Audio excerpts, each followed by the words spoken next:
उनको ये बात बार बार कहने की आवश्यकता क्यों पड़ रही है? लालू जी को धोखा देंगे, ये भी पहले से उनको जानकारी है। नीतीश कुमार के लिए एनडीए या भाजपा के दरवाजे सदा के लिए बंद हो चुके। नीतीश कुमार कोई एनडीए में अपने दाखिले का आवेदन लेके भाजपा के दरवाजे पर तो नहीं खड़े हैं। कल यानी शनिवार को गृह मंत्री अमित शाह जी बिहार के दौरे पर थे और उन्होंने वाल्मीकि नगर में और पटने में भी अलग अलग कार्यक्रम किया और उन्होंने जो बातें कही उससे कुछ अलग ही किस्म का मतलब अर्थ निकलता है। उनकी बातों से ही स्पष्ट झलकता है कि भाजपा में किसी न किसी रूप में बेचैनी जरूर है, क्योंकि उन्होंने जो बातें कही वाल्मीकि नगर में भी कहा, पटना में भी कहा कि नीतीश कुमार के लिए एनडीए या भाजपा के दरवाजे सदा के लिए बंद हो चुके हैं।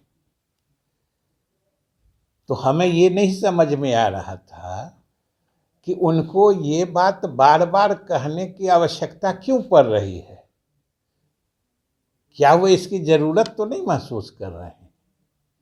और सबसे बड़ी बात कि नीतीश कुमार कोई एनडीए में अपने दाखिले का आवेदन लेके भाजपा के दरवाजे पर तो नहीं खड़े हैं। फिर इस तरह के बयान का क्या अर्थ हो सकता है? उसमें भी कहीं एक बार निकल जाए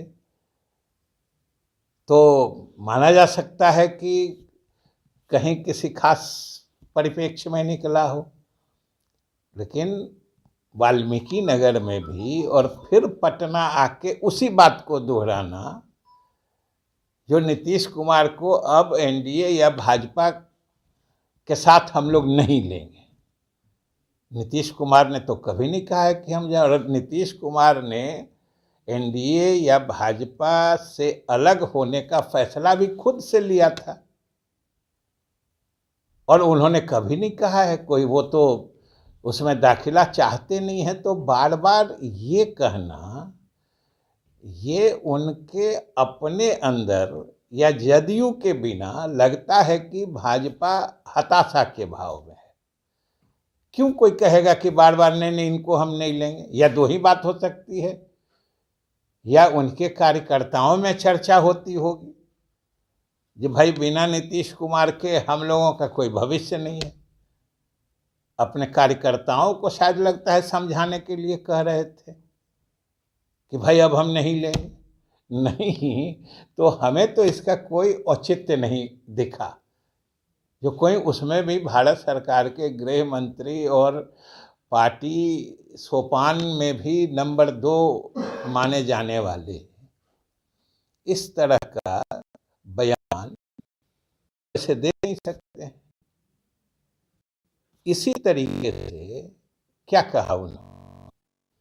एक तरफ तो देखे हम लोग जो परेशानी में थे वो तिथि जानने के लिए कि नीतीश कुमार किस दिन तेजस्वी जी को सत्ता सौंपेंगे, वो तिथि जानना चाह रहे थे और बिहार के लोगों की तरफ से या बिहार के लोगों को वो तिथि बताना चाह रहे थे।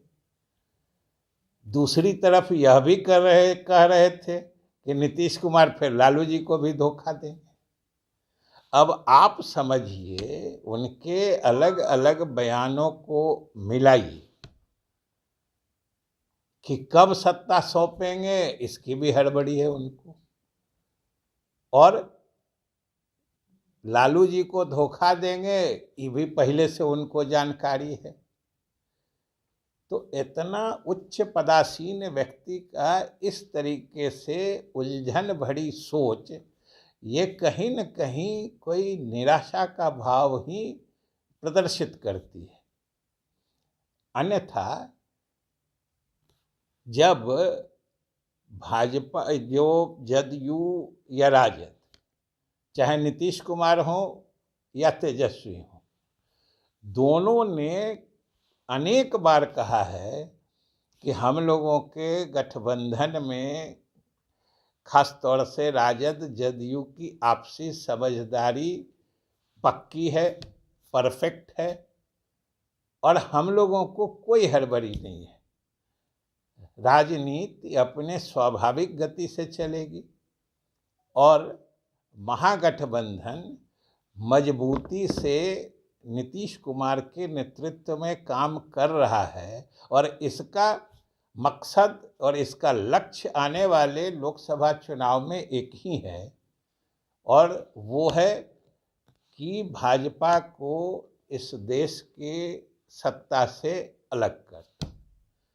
तो फिर अपनी चिंता नहीं करके बिहार में नीतीश जी कब तेजस्वी जी को सत्ता देंगे, इस तारीख के लिए परेशान है। तो ये सब आखिर क्या है? अपनी बात उन्होंने बिहार के लिए क्या किया, ये तो कभी नहीं बताया। जो बिहार को मदद करने की योजनाएं पहले से चली आ रही थी, उन सब में केंद्र की हिस्सेदारी, भागीदारी या मदद, उसको लगातार घटा के बिहार राज्य के अपने वित्तीय संसाधन पर दबाव बढ़ाते जा रहे हैं, इसकी तो चर्चा उन्होंने नहीं की। और आज हकीकत यही है ना कि हम लोग अपने संसाधन के बल पर या जो संवैधानिक व्यवस्था के तहत हमारे यहाँ से ही जो कर वसूले जाते हैं, उसमें हमारी जो हिस्सेदारी है वो हमें मिलती है, उसकी ही बदौलत आज देश में हमारी उपलब्धि हर विकास के मानक पर जो राष्ट्रीय औसत है उससे ज़्यादा है।